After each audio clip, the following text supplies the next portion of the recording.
For decades, education has always been a necessity for all people around the world. Especially in countries such as South Korea, since its dramatic economic growth, education has become a norm for being successful in life. Especially prestigious schools like Sky in Korea praises their students saying that they would be successful in life no matter what. However, 2020 has seen things in the worst way possible with the COVID-19 pandemic becoming a worldwide problem and schools having to close down for periods of time. The timing of the pandemic was during spring, where most schools would be testing and taking exams. Schools had to close down and a major problem appeared. However, in this modern era, we have an important platform where everyone can connect and interact with each other: the internet. 2020 is a time for us to use platforms such as Gmail and Zoom to attend classes. According to a report, the Organization for Economic Cooperation and Development has estimated that over 421 million children are affected due to school closures across 39 countries. There is still a problem very prevalent. Not all schools will have access to internet and online testing. For example, public schools have a variety of students that range from students with a bit more financial needs to those who have economic comfort. For those students who don't have access to good internet or computers, online education can become a problem, but countries can still work towards integrating everyone with technology if COVID-19 is still a large problem. Our high school sophomore year unexpectedly ended at the end of February.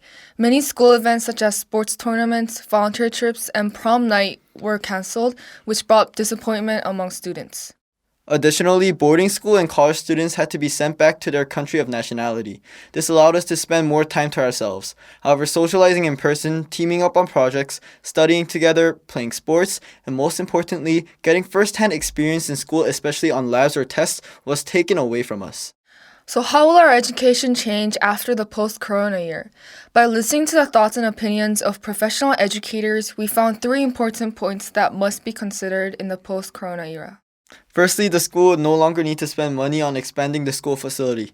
Governments spend so much money on schools each year, trying to provide them the best possible education and facility for students. Instead of the government having to make schools better each year, upgrading the infrastructure of the internet is going to not only benefit students but everyone else. There is no chance that the internet is going to go away in the far future, so why don't we just integrate it and make it a better platform for us?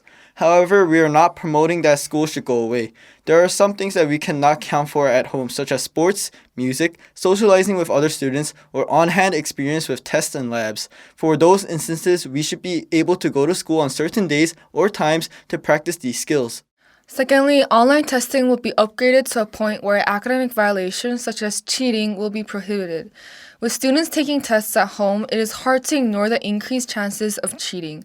Students could be using the internet or notes during tests, especially as teachers can only supervise them through a small computer screen. However, many of these issues are being resolved. For example, teachers have become more secure in terms of checking the rooms of students and making sure they are not taking advantage of the online testing system.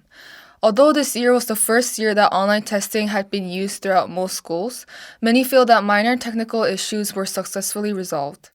Thirdly, worldwide education will be achieved with the help of the government. Education has been deemed a necessity in all countries around the world. Primary education is mandated, and for many other countries, so is secondary education. However, there just aren't enough teachers or schools all around the world that can facilitate large number of students. With the internet having infinite amounts of space and capabilities, it can be possible for even the best teachers to teach students in the most impoverished areas. For example, there are already many lectures from great teachers and professors online on platforms such as YouTube. Why do we only have to listen to these recordings? It could be much more impactful to have live lessons or individual sessions with these teachers or professors. This will not only account for worldwide education for all students, but also the best quality of education will be available to everyone. As much as the pandemic has harmed the students' learning environment, many countries, including South Korea, have been successful in implementing new methods to continue the school year both online and offline. With measures to ensure better regulation and communication, more and more students will be able to enjoy their high school experience despite the current situation.